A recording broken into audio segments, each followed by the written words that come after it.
दोस्तों, हम लोग एलियंस के बारे में काफी क्यूरियस होते हैं, उन्हें जल्दी देखना चाहते हैं। लेकिन सोचिए अगर ऐसा टाइम आ जाए जब एलियंस हमारे प्लेनेट पर अटैक करने लगे। आज की मूवी इंडिपेंडेंस डे रिसर्जेंस में हम ऐसा ही कुछ देखने वाले हैं। मूवी की शुरुआत में हमें दिखाया जाता है कि एलियन से पहला वॉर 1996 में हुआ था और आज 20 साल बाद अर्थ एक पीसफुल सिचुएशन में है। सारी कंट्रीज ने अपने डिफरेंस को साइड रखकर ESD यानी अर्थ स्पेस डिफेंस की फाउंडेशन की। पुरानी स्पेसशिप के गिरे हुए टुकड़ों से उन्होंने एलियंस की टेक्नोलॉजी से ऐसा अलर्ट सिस्टम बनाया जिससे किसी भी थ्रेट का पहले ही पता चल जाएगा। ESD ने एरिया 51 में हेडक्वार्टर्स बनाए और साथ ही मून, मार्स और सैटर्न के मून में अपने बेस बनाए।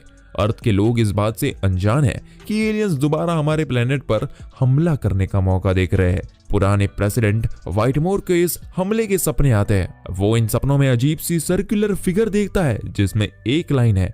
वो इन्हें ड्रॉ करता रहता है। मून के बेस पर जेक और चार्ली बेस डिफेंस सिस्टम में जायंट वेपन बनाने के लिए नए पार्ट्स उठा रहे हैं जब अचानक कुछ अजीब चीजें होने लगती है और हैंडल से वेपन छूटने लगते हैं। कमांडर जियांग उन दोनों को वहां से हटने को कहता है, लेकिन जेक ऑर्डर को इग्नोर करके शिप यूज करके वेपन को वापस ढकेलता है। वो फ्यूजन ड्राइव स्टार्ट कर देता है जिससे शिप में आग लग सकती है, लेकिन उसका आइडिया काम कर जाता है और वो वेपन को वापस रख देता है। जब वो बेस पहुंचता है तो जियांग उसे डांटते हुए इस गलती के लिए ब्लेम करता है और उसे बेस पर जाने से मना करता है।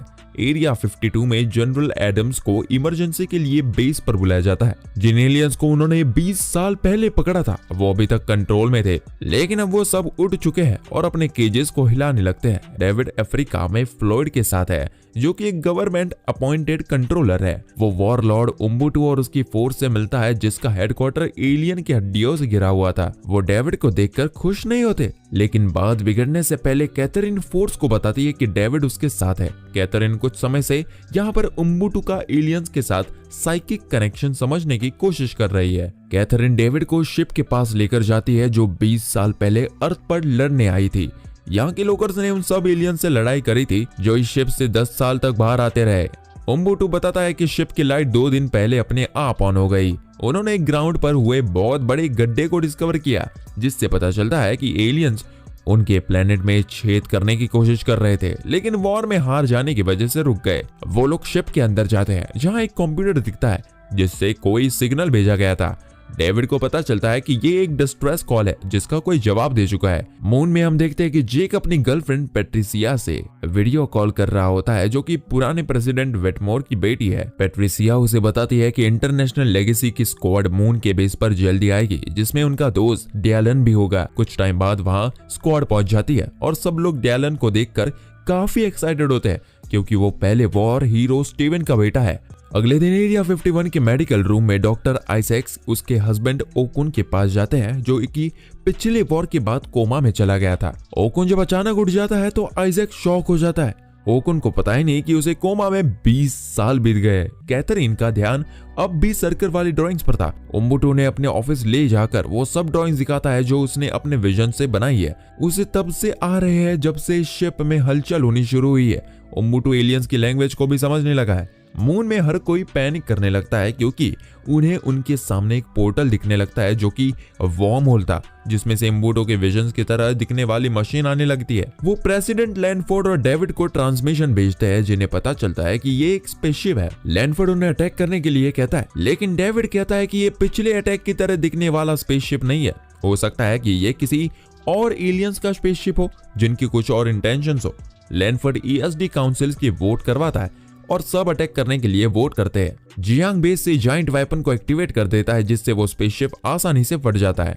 डेविड चाहता है कि वो लोग इस शिप को चेक करें तो लैंडफोर्ड एक साइंटिस्ट की टीम को वहां जाने के लिए कहता है और डेविड को पॉलिटिकल रीजंस की वजह से वापस DC जाने के लिए कहता है जिससे उसे गुस्सा आ जाता है। लैंडफोर्ड पब्लिक अनाउंसमेंट करता है कि उन्होंने अर्थ को दूसरे अटैक से डिफेंड कर दिया है। व्हाइटमोर यह न्यूज टीवी में देखकर घबराता है क्योंकि उसे लगता है कि ये एलियंस पहले वाले एलियंस से अलग है। उसे लगता है कि उन्हें सबको वार्निंग देनी चाहिए, लेकिन पेट्रिसिया उसे शांत करती हुई नई प्रेसिडेंट पर भरोसा करने को कहती है। वेटमोर उसकी बात मानकर अपने रूम में जाता है, लेकिन जब उसकी बेटी वहां आती है तो वो अपने रूम में नहीं था। दूसरी तरफ जेक डेविड की फ्रस्ट्रेशन को समझ चुका था और वो उसकी हेल्प करना चाहता था। वो जियांग से चोरी छुपके एक शटल चोरी करके अफ्रीका जाता है जहाँ वो डेविड, फ्लॉयड, उम्बुटू और कैथरीन को पिक करता है। वो लोग उस शिप के पास जाते हैं जहां जेक और डेविड उसे ठीक करने के लिए रेडी होते हैं। अर्थ में उनके एलियंस पर फर्स्ट वॉर की विक्ट्री की एनिवर्सरी सेलिब्रेशन चल रही थी।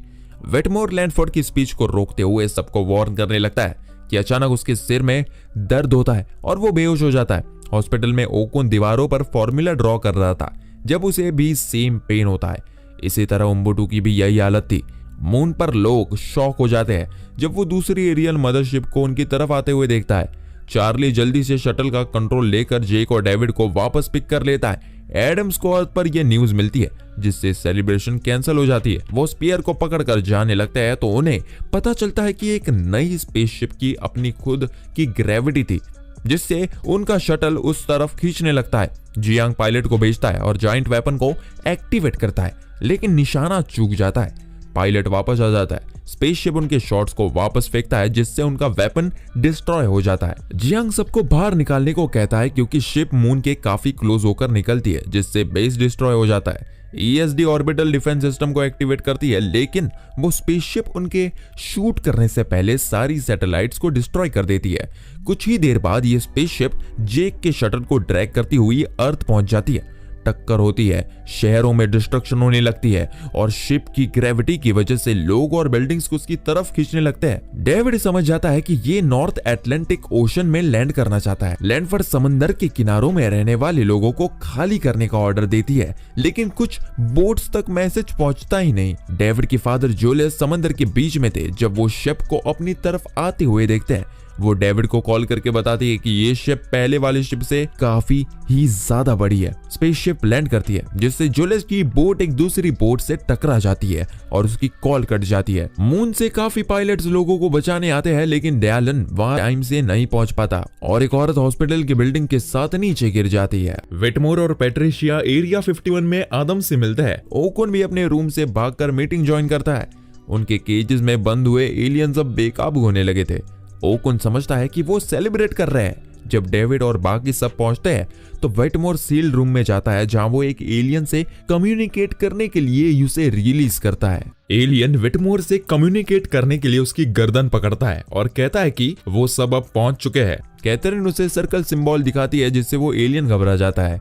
सोल्जर समझ जाते कि वो वेटमोर को मारने वाला है तो वो उसे रोकने के लिए शूट करते हैं लेकिन बुलेट से उसे कुछ भी नहीं होता। उम्बुटू ब्लेड से उसे मार देता है लेकिन वो बॉडी सिर्फ एक आर्मर थी जिसके अंदर एक छोटा सा एलियन आता है जिससे उम्बुटू तुरंत मार देता है।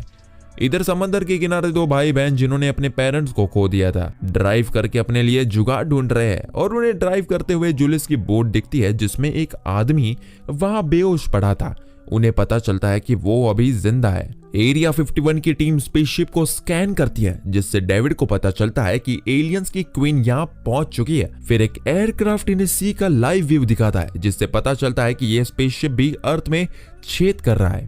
उन्हें लगता है कि ये एलियंस को अर्थ के कोर से कुछ चाहिए और एक बार इन्हें वो मिल गया तो ये सारे ह्यूमंस को खत्म कर देंगे। डेविड कहता है कि फर्स्ट वॉर में वो लोग स्पेसशिप को डिस्ट्रॉय करने के बाद ही जीते थे। इसका मतलब उस स्पेसशिप के अंदर भी कोई क्वीन थी। वो कहता है कि उन्हें इस शिप को डिस्ट्रॉय करने की जरूरत ही नहीं है, उन्हें सिर्फ क्वीन को मार देना चाहिए। लैंडफोर्ड क्वीन को ढूंढने का मिशन परमिट करती है और सभी पायलट्स रेडी होते हैं। पायलट स्पेसशिप के पास पहुंचते हैं जो कि अंधाधुंध फायर करने लगते हैं। पायलट्स पूरी कोशिश करते हैं लेकिन उसके टॉप पर नहीं पहुंच पाते। जैक कहता है शिप के अंदर घुसना ही अब एक ऑप्शन है। डायलन को पता चलता है कि अब यह डेंजरस है लेकिन यही एक रास्ता है। वो लोग अंदर पहुंचकर हैरान होते हैं कि शिप के अंदर तो जैसे ही एक अलग ही दुनिया है। अचानक व्हाइटमोर जाग जाता है और पैट्रिशिया को बताता है कि क्वीन जानती है कि वो लोग वहां आ रहे हैं। पैट्रिशिया भागते हुए एडम्स को बताती है कि ये क्वीन की चाल है लेकिन काफी देर हो चुकी थी क्योंकि क्वीन ने एक वेव छोड़ी जिससे सभी जेट्स डिसेबल हो जाते हैं। सभी जेट्स गिरने लगते हैं लेकिन उससे पहले वो अपना मिशन पूरा करने के लिए अपने बॉम्ब्स रिलीज कर देती है लेकिन वहां एक्सप्लोजन होता ही नहीं क्योंकि क्वीन एक एनर्जी फील्ड के अंदर थी। अचानक उस स्पेसशिप से दूसरी वेव निकलती है जो इतनी बड़ी थी कि एरिया 51 और प्रेसिडेंट बंकर के सभी सैटेलाइट डिसेबल हो जाते हैं। स्पेसशिप इसी का फायदा उठाकर बंकर पर अटैक करती है और लैंडफोर्ड के साथ सबको मार देती है। कुछ देर बाद सारे मिलिट्री लीडर्स एरिया 51 पहुंचकर आदम्स को नया यूएस प्रेसिडेंट बना देते हैं। कैथरीन उम्बुटू को ओकुन की ड्राइंग दिखाती है जिसमें से कुछ को वो ट्रांसलेट करता है। उसमें वॉर के बारे में कुछ लिखा था, साथ ही अर्थ में पहुंचने वाले किसी एनिमी को रोकने के बारे में भी लिखा था।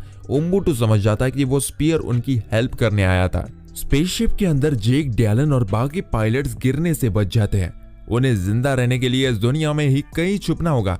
बेस में ओकुन एक लेजर से कैप्सूल को ओपन कर देता है और स्पीयर को स्कैन करता है, लेकिन उससे कोई सिग्नल नहीं मिलता। फ्लूइड स्पीयर के पास जाकर उसे टच करता है, वो सरफेस उसे अंदर एब्जॉर्ब करने लगती है। कुछ सेकंड्स बाद स्पीयर एक्टिवेट हो जाता है और फ्लूइड को छोड़कर इंग्लिश में कम्युनिकेट करने लगता है, जो उसने फ्लूइड के माइंड से सीख ली थी। उसी समय क्वीन के सिस्टम पर कुछ दिखता है, जिसे पढ़कर वो एक बहुत बड़ा आर्मर पहन लेती है।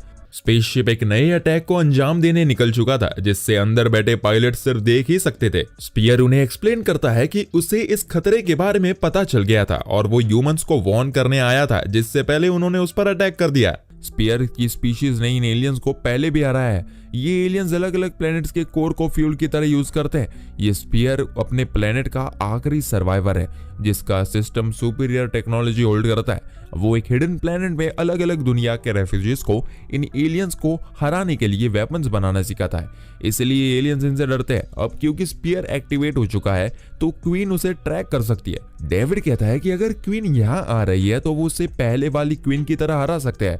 ओकुन और डेविड स्पीयर को एक आइसोलेशन चेंबर में छुपाने को कहते हैं और इसके रेडिएशन सिग्नल को किसी बॉम्ब में डाल दिया जाएगा, जिससे क्वीन उसके सिग्नल को फॉलो करती हुई ट्रैप में फंस जाएंगी। अब इन लोगों को बस क्वीन की लोकेशन का पता लगाना है। आदम बताता है कि उसके पास फर्स्ट वॉर का रडार ट्रक है। आदम और डेविड बचे हुए पायलट्स को एक्सप्लेन करता है कि सैटेलाइट डिसेबल हो चुकी है और बॉम्ब को डिटोनेट करने के लिए किसी को मैन्युअली फ्लाई करना होगा, जिसका मतलब है कि किसी पायलट को सेक्रीफाइस करना होगा। पैट्रिशिया इस मिशन के लिए आगे आती है, लेकिन विटमोर उसकी बातों को काटता हुआ मिशन एक्सेप्ट करता है। इधर जूलियस को होश आता है और वो उन बच्चों को उसे एरिया 51 ले जाने को कहता है। वो एक गैस स्टेशन के पास पहुंचते हैं, जहां उन्हें एक स्कूल बस दिखती है, जिसका ड्राइवर उसमें नहीं था। तो जूलियस उन सब बच्चों को बस में बिठाकर एरिया 51 की तरफ चलता है। मदरशिप के अंदर पायलट को एलियंस का हैंगर दिखता है। जेक उन्हें डिस्ट्रैक्ट करने के लिए उनकी इंसल्ट करता है और उनकी फ्लोर पर टॉयलेट कर देता है, जिसका फायदा उठाते हुए उसका फ्रेंड जेट्स चुरा लेता है।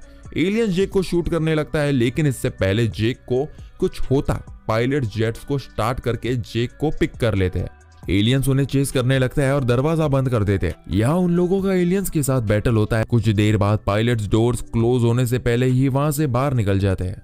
बेस पर हर कोई अटैक करने के लिए रेडी था। पैट्रिशिया अपने फादर को जाते हुए देखती है और उसके साथ जाने का डिसाइड करती है। जूलियस बेस पर जैसे ही बस लेकर पहुंचता है, क्वीन भी अपनी आर्मी के साथ वहां पहुंच जाती है। एलियंस और बेस दोनों की तरफ से बहुत ही ज्यादा ओपन फायर होने लगता है। डेविड की नजर बस पर पड़ती है, जिससे वो प्रोटेक्शन के लिए अपने पास ले लेता है। स्पीयर को आइसोलेशन चैम्बर में रखा गया था और क्वीन वेटमोर का पीछा करती है, क्योंकि उसे लगता है कि रियल सिग्नल वहीं से आ रहा है। पैट्रिशिया अपने जेट अपने फादर के बगल से ले जाते हुए गुड बाय कहती है। डेविड एलियंस की आर्मी को एक शील्ड में बंद कर देता है, जिससे एक्सप्लोजन अंदर ही रह जाए।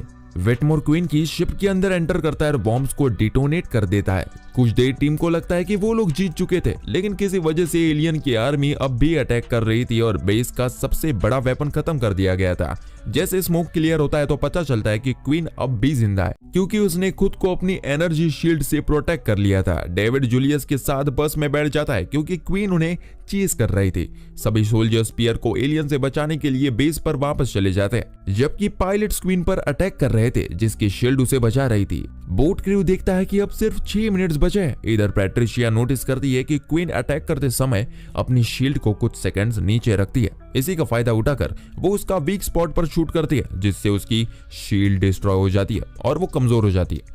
क्वीन अपना बदला लेने के लिए पैट्रिशिया के जेट को हिट करती है, लेकिन पैट्रिशिया क्रैश से पहले पैराशूट से एस्केप कर जाती है। क्वीन उसके पीछे जाने लगती है कि टिपी डायलन और बाकी सब क्वीन पर उसकी टेक्नोलॉजी से ही अटैक करते हैं। बेस के अंदर हम देखते हैं कि एलियंस ने स्पीयर को ढूंढ लिया था, जिसे ओकुन और आइजैक्स ने छुपा रखा था। एलियंस अपनी क्वीन को लोकेशन सेंड कर देते हैं। डायलन और उसके टीम का कंट्रोल उनके जेट से हटा जाता है, क्योंकि क्वीन ने अपने सारे जेट्स को अपने पास बुला लिया था, जिससे कि वो उसके लिए एक शील्ड की तरह काम कर रहे थे। उम्बुटू और फ्लॉयड भागकर आइसोलेशन रूम में एलियन से फाइट करने लगते हैं, जिसमें आइजैक्स और एलियन की वजह से मारा जाता है। उम्बुटू और फ्लाइट सभी एलियंस को मार गिराते हैं। सिर्फ 2 मिनट बाकी थे जब क्वीन बेस पर पहुंच जाती है और स्पीयर तक पहुंचने के लिए सब कुछ तोड़ने लगती है। डायलन जेट शील्ड को टोर्नेडो का नाम देता है, जिससे जेक को एक आइडिया आता है। वो मैनुअल थ्रस्टर्स को एक्टिवेट कर देते हैं, जिससे उनका जेट्स आग की तरह हो जाता है और वो उस जगह से बाहर निकल जाते हैं। क्वीन बेस को तोड़कर स्पीयर को पकड़ लेती है। पायलट के जेट्स वापस उनके कंट्रोल में आ गए थे। वो लोग क्वीन पर ओपन फायर करने लगते हैं, जिससे वो अपने आर्मर से बाहर निकल जाते हैं। क्वीन वहां से भागने की कोशिश करती है और ऑलमोस्ट बस तक पहुंच ही जाती है कि डेविड रिवर्स ड्राइव करने लगता है,